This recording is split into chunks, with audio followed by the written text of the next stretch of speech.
This playthrough is rated T for teen.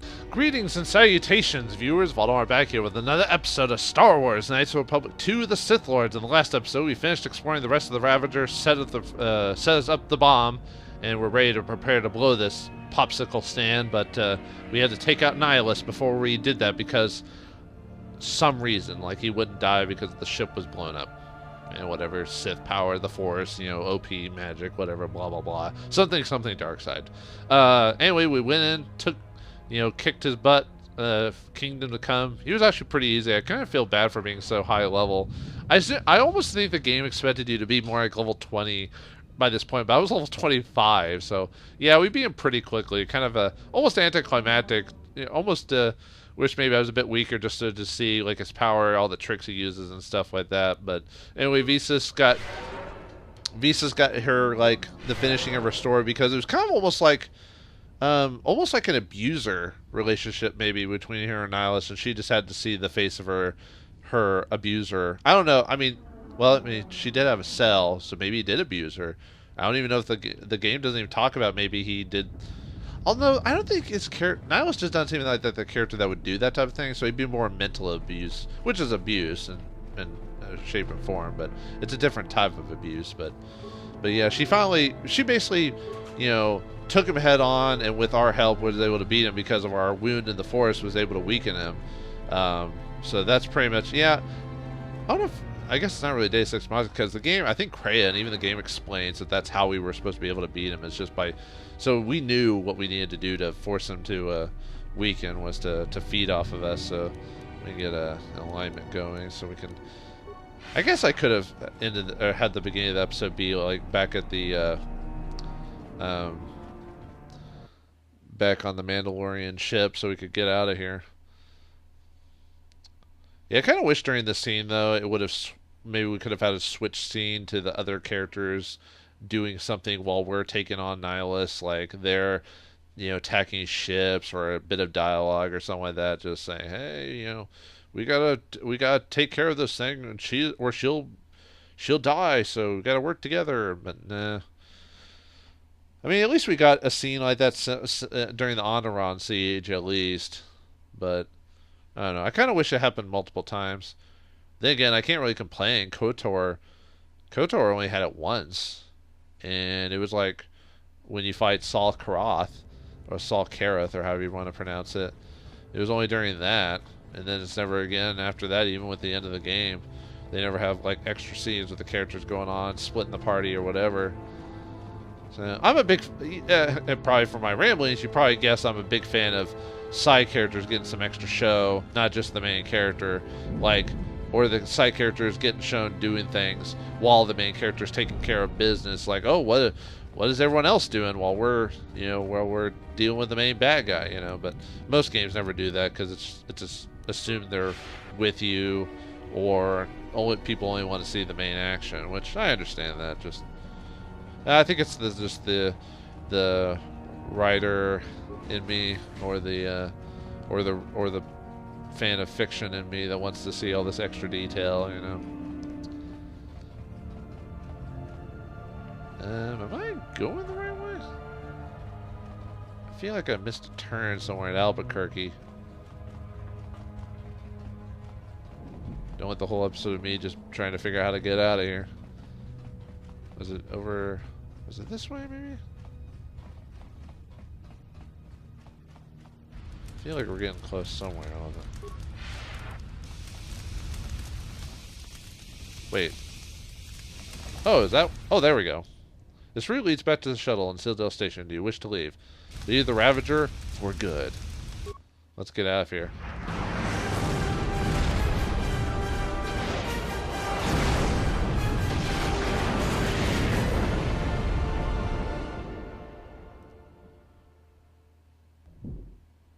Wouldn't have Nihilus have died from that? I'm just saying. Whatever. We had to face our accuser, the fighter, the destroyer of Telos, and Visas needed to just look him in the eye and say, you will not control me anymore. Although the dialogue she gives when she's talking about it never feels like she was like this. She was never treated like that. I don't know. maybe that's another bit of extra dialogue that got missed, or maybe I missed out on, or maybe I've forgotten. I mean, heck, last time I actually talked to Visas doing that one-on-one thing, it was in real life. It was like probably like 3 or 4 months, maybe even more than that. Since let's see, how many episodes do I get out every? Oh yeah, it had to be a lot more than 3 or 4 months. It had to been I wouldn't say a year or anything like that, but it had to been like 7 or 8 months or something like that.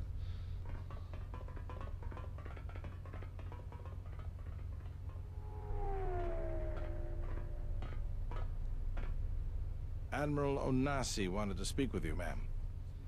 Oh, is that a good idea? Wasn't I? Oh wait, no. I guess since I'm technically a good guy, if I was dark side, I'd probably be like, no.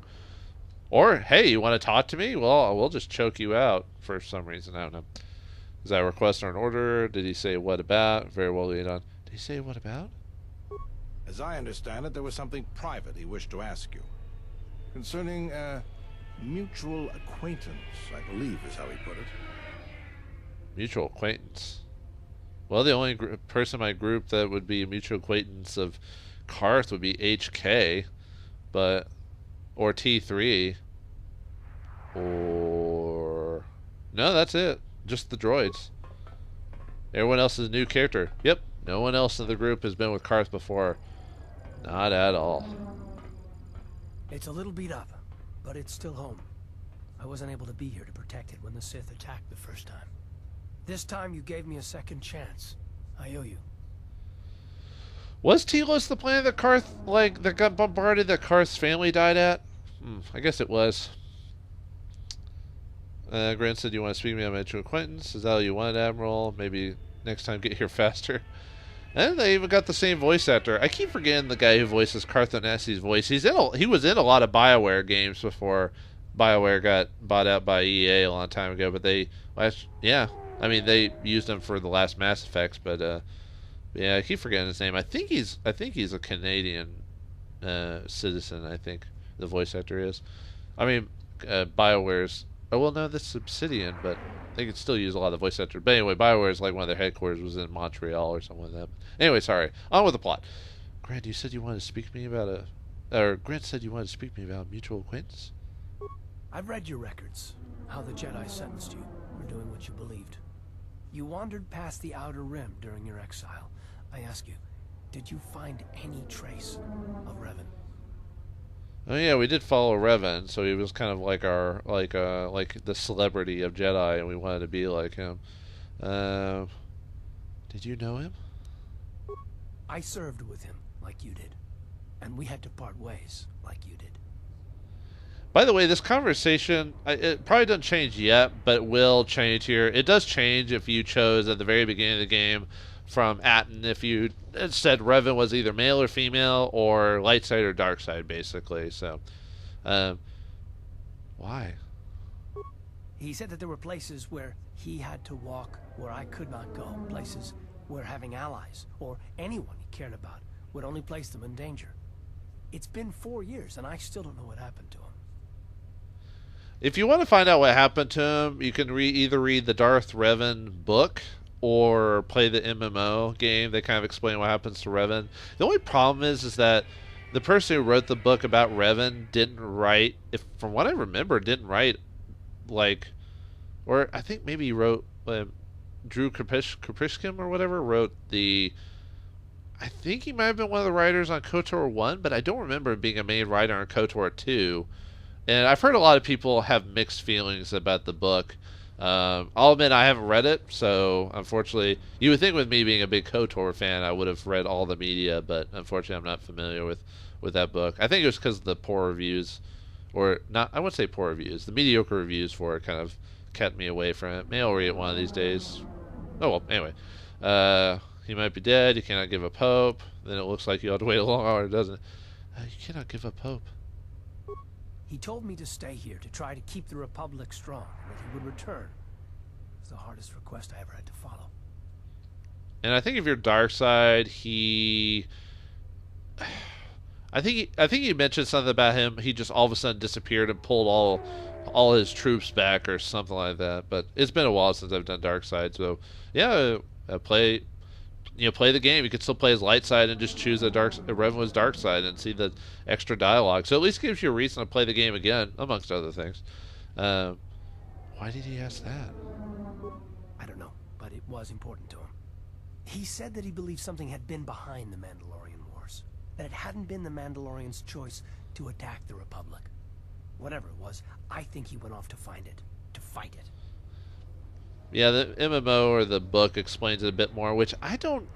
I mean, it's a plausible excuse with what happens in the story in those games, but I feel like, and I think that we're thinking about doing a KOTOR 3, so we'll never really know. But I almost feel like the story that they gave in KOTOR, the Old Republic MMO and the book, I feel like that was not their original idea or intention. But I could be completely wrong. But I feel like that's not where the story was going to go. But I don't know. I could be wrong. How do you know, Revan? It was near the end of the Jedi Civil War, when it seemed like we were going to lose everything. We met on a Republic warship called the Endar Spire. It was being attacked over Terrace, and the Sith had stormed the ship. We saved the Republic, but it was like the war didn't end for him. He would keep remembering things that he'd done, and it kept driving him. And I think he finally remembered something terrible that he'd done during the Mandalorian Wars, and he went to put an end to it. He left a lot of people who cared about him behind, but I think he did it because he thought it was the right thing to do. But whatever he set out to do, I don't think he succeeded. And here you return, with his ship, without him. And if you want, and obviously if you want to know what happened during a car story, what happened, play KOTOR 1. I'll let you pause the video, go play that whole game right now and come back. You done? Alright, let's get back. It was awesome, wasn't it? Revan's ship. Yes, wherever he went, your ship's been there. If you return to that place, if you find some trace of Revan. You want me to go out and go chase? Why would I want to do that? I'm a lone Jedi now. I mean, I guess I've got nothing better to do. Solve some mysteries, I guess. Exile, murder mysteries. Do you want me to tell you what I find? No. Simply tell him that Admiral Onasi is following his orders.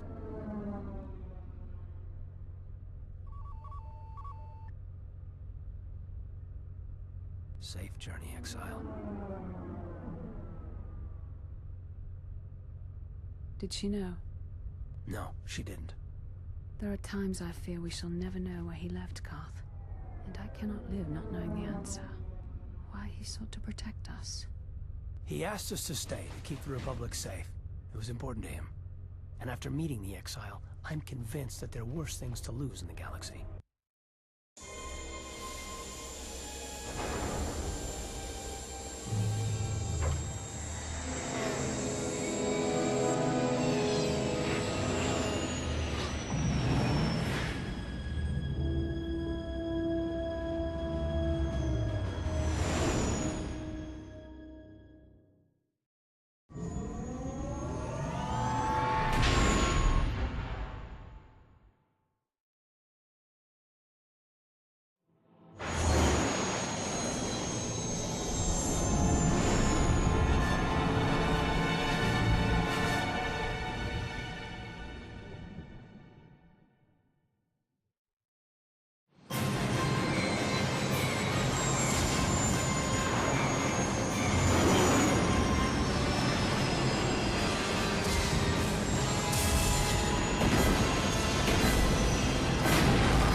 Well, it looks like we're not getting back from this, wherever we're at, I guess, after chasing Kreia down. But yeah, we got this taught to Karth again, and then as soon as we left, Bastila makes a brief appearance, and Jennifer Hale and her lovely voice made a brief appearance. That's it. That's all the line she gets, but unfortunately, call me Jennifer Hale. I know, you know my love for you. No, but I do like her voice a lot. It makes you. That's one of the main reasons why you almost choose female shepherd over male shepherd. Nothing against the male voice actor. I'm just saying Jennifer Hale's awesome, and you should all love and praise her and worship her like the goddess she is. Bow before her. No, so, yeah, I guess we're not getting back from whatever the crash left for us, so...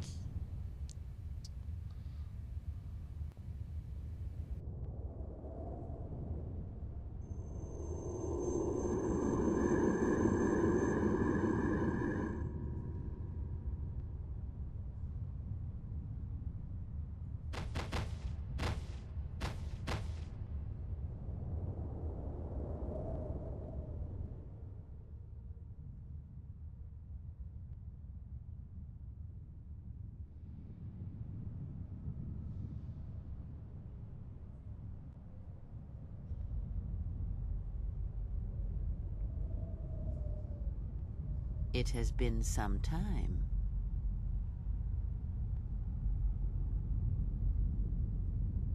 You were a fool to return. I spared you once. I will not do so again. Why have you returned? Because now I understand why the exile did what she did. There is much to be done. What is Kreia doing there talking to Scion like they're, well, obviously not buddies per se. And why does she look like that? Weird. Of course, should we call her Kreia or should we call her by her true name? Darth Treya. Yes. They already mentioned it somewhere before. I forgot, like, a couple episodes ago or whatever, but I guess she's shedded off her whatever old woman form and accepted her Darth form again at some point. But we've taken down at least one of the Sith Lords, so there's 2 left. Yeah, it took forever for us to finally fight Sith Lords with the name of the frickin' title, you know. For being in the name of it, you would be surprised, like, how little the Sith Lords are in it for the most part. Okay, now this is when the game kind of just goes weird all of a sudden, and not because of story, but from, like, gameplay features and stuff like that. Like, I'm by myself all of a sudden, and I know why. It's because the ship crashed or whatever. And as far as I don't think I can put anyone in my group. Yeah, we can't put any of our party members in, so we're by ourselves now. And good luck having any of the other characters make an appearance for the rest of the game. I mean, I'm spoiling it right now, but the only characters that have any influence in the final scenes of the game are me and Mira for some reason. And I think Atten might get a few scenes, but that's it. Like, Visas doesn't have any more scenes. Mandalore doesn't have any scenes. Go-To doesn't have any scenes. T3 and 4 doesn't have any scenes. HK-47 doesn't have any scenes. BioWare doesn't have any scenes. Who other character? Oh, I'm getting poisoned. Components, Archon delay. Who else? Yeah, poison. Yeah, I don't care. I've got forced breathing. Let's see. Oh, we got Storm Beast here. We'll deal with that in a second. Yeah, like, after the crash, we, other than Mira, like, well, I guess I shouldn't have spoiled that but we would have eventually run into, it would happen. I don't know if I'm going to be able to do that today or next episode, which, by the way, this is the final area of the game, by the way. That's it. Like, we are it. So, like, we've got a few major scenes, some exploring here, and that's it. The game is, we are really close, folks. Like, this, we're in the final bits of the game, and we have to do this all by ourselves. Yep, that thing's being a little slow there, but that's why, yeah, there's no challenge in this part because we're by ourselves. We've got Force Enlightenment or whatever the dark side version of our abilities are, which I forgot what that is. I think we get, actually I think we do get something similar to Force Enlightenment, like a huge bump or beef to our abilities and stuff like that or something, but I forgot what the ability is called. Yeah, this is the part of the game where you can kind of tell that it's near the end, but then they yeah. Okay, well, I don't want to spoil it, but let's just say the end does give you a little bit of what happened to everyone, but, well, I'll talk about it when we get to the end. When we finally get to the last episode, which might be in like 1 or 2 episodes at least. We're not that far away. Oh, more Storm Beasts. But I gotta find more corpse to steal from. Where is this place anyway? I don't. They say we're chasing after Kreia, or like one of the last places of Revan or something like that. Or at least maybe that's where we're going afterwards. But I don't think we straight out say where we're going. You know, like we're just heading after Kreia because of after she left Atris's. Oh yeah, and I don't think we ever find out really. I mean. I guess we just assume what happens to Atris, because yeah, there's never like a straight up like explanation of what happens to Atris afterwards. I mean, unless you choose to kill her, which I think you can. But if you leave her alive, it's never told that if she repents or if she just stays there forever. Why am I not doing anything? There we go. My pathfinding wasn't working or something like that. It was causing me to like not do anything. Okay. I think we got. I was just seeing if we'd found if I'd found all the corpses and everything like that. I think I have, so I can start running back in the previous area now. Ooh, what's this? Ooh, a damaged console. Ooh, piece of candy.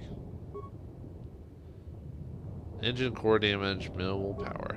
I think what would have been really messed up is if all the corpses here were actually the dead bodies of all your companions that had been lost when the ship crashed. Now, what they should have done for this final section is when we get to it, when we get to different scenes and stuff like that, is they should have had maybe played from different characters' perspectives, like on this planet, because clearly we've been separated at some point, you know, after crashing.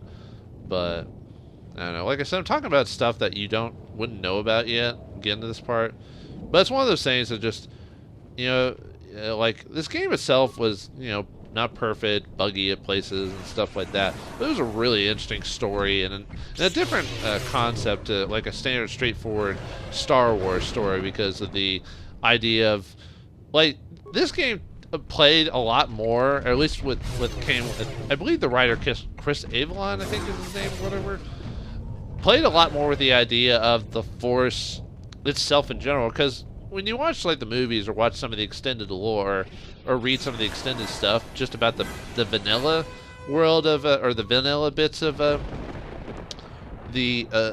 Star Wars, they make the Force pretty much straightforward. It's like, you know, this omnipotent Force that gives you abilities, you know, stuff like that. Like, and that's why, you know, they can sense things or you know, jump really high, you know, all these other cool things, you know, space wizards, right? But this game, like, really, you know, like, try to, like, discuss, like, really about the Force, like, what is the Force? Like, yeah, you could, if you play, you know, if you, like Star Wars and like that the Force is just some mysterious entity that just gives people abilities. Okay, sure, that's fine.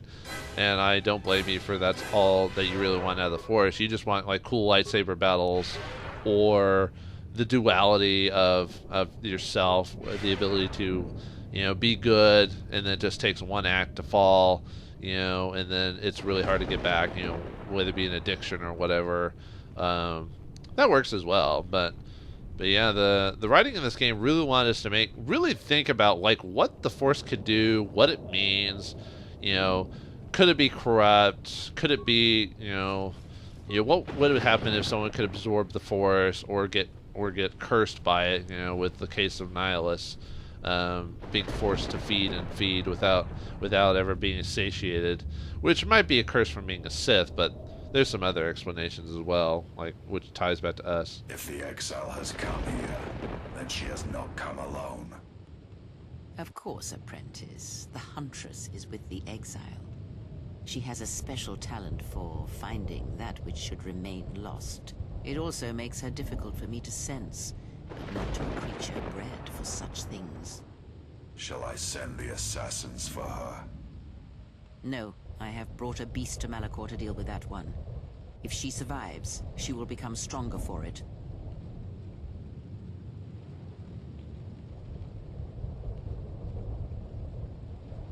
Well, here's a surprise. Yet another slice of galactic paradise. Why can't we ever go to Alderaan or Ithor or someplace without metal, jagged rocks, or packs of bloodthirsty beasts?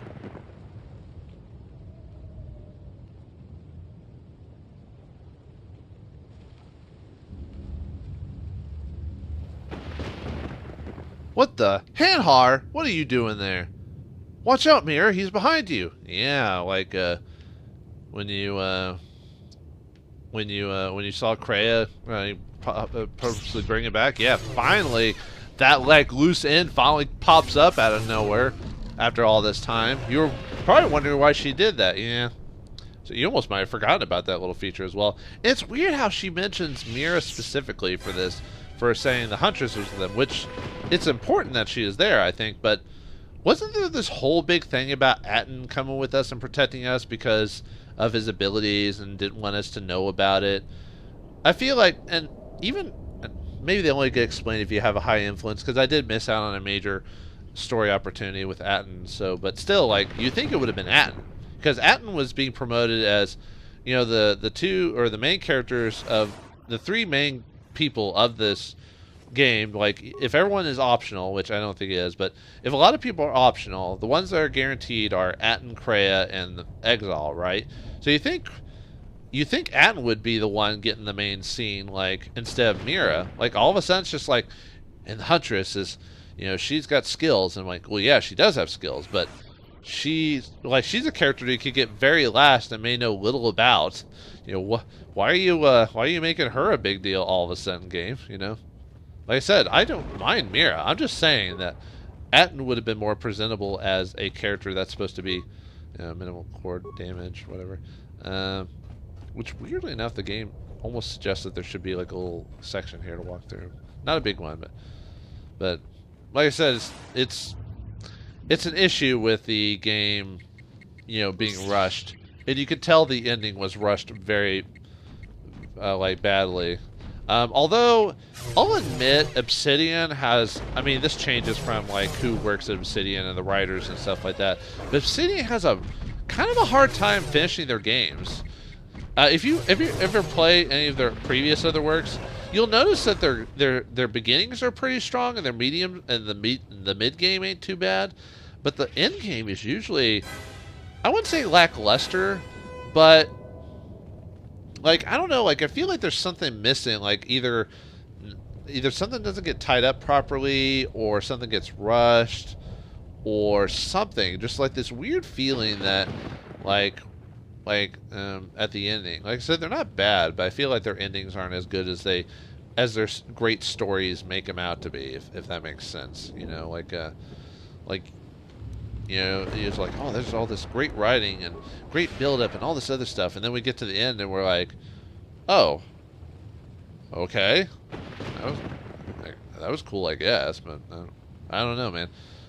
I don't know. Maybe I've from reading so much media over the years, maybe I'm a bit too expectant of certain types of storytelling twists and stuff like that. Because although I'll admit, when you read so much fantasy or just other types of books as I do, you do expect certain types of, like, tropes and story beats and all this other stuff. So when you don't get those beats, or the story doesn't finish in a satisfactory way, it kind of bugs you. This is why I'm not a big fan of Stephen King writing in general. And nothing against Stephen King himself, I just don't like the way he ends his stories. Well, most of his stories anyway. And no, it's not from well, maybe it is, I don't know. But it's like, I was about to say maybe it's not from a satisfactory ending, because not every ending has to have and they live happily ever after. I've read plenty of books that don't do that, and I'm fine with those, but yeah, there's some stories where I'm just like, really? That's your ending, like, last scene or whatever? That's what you're gonna go with? And no, we're not here to keep ragging on you know, Stephen King. Heck, that man has a lot more money than I'll ever make, you know, and people know and love him. What do they know me for? Some huge, just some nerd on the interwebs. Yeah, nerd. So, no, I'm not one of those people that, like, okay, was it? No, it was this way. That's right. Okay. So, all right. Oops, sorry, I got a little. All right, let's go. Malachor. Oh, we were just going back to Malachor? That's where we're going? Oh, okay. You know what? The game did tell us in the loading screen that we're going to Malachor, but for some reason, my brain shut off what we were supposed to be going towards. So we're going to the destructive. Really? That's what Malachor looks like? After all the destruction? I guess they did a really bang-up job on this place, didn't they? That's why no one lives here. Earthquakes, poison gas. Yeah, it even says in that little loading screen about discussing it. So I do like that the game had like little tidbits of just random information on the loading, just something for you to read while you're waiting for it to go up. So I think a lot of games actually do that now. Games with like huge load times do that now, just to kind of give you something to do, like Bloodborne, Dark Souls, that type of thing. So, all right, well, looks like Malachor 5 is quite a dangerous place, and with exile by herself and none of her companions, which, you know, it's kind of sad that no one of the companions here are to equip or anything like that. No HK-47, no nothing. So, and then in the I don't know if I should say, well, in the final episodes, because I don't know if it's going to take me one or two. In the final episodes of KOTOR, Knights of the Old Republic 2, the Sith Lords, we're going to find out what Krea's up, if Krea will succeed in killing the Force, what Cyan will do to help her, even though they seem to be at odds, and what Mira's job in all this is. So join me next time as we finish this fantastic yet unpolished adventure. So thanks for watching, hope you enjoyed, and I'll see you next time. And may the Force be with you.